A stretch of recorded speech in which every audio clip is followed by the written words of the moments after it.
kuingia huko jikoni. Umenizoea?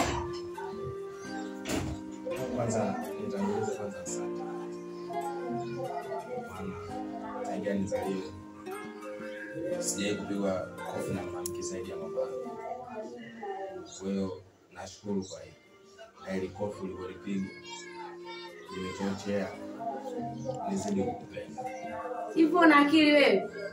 Kwani nikwambia mara ngapi kwamba sikupendi? Mtu ukijiangalia na shepu ya kwa na mimi. Mtu mwenye hata ujipendi hapo ulipo afu unanitaka mimi. Hivyo na akili wewe. Nisikilize nikwambie. Iwe mara ya kwanza na mwisho, umenielewa? Umeongelea upuzi wako na umujikoni sitaki nikuone.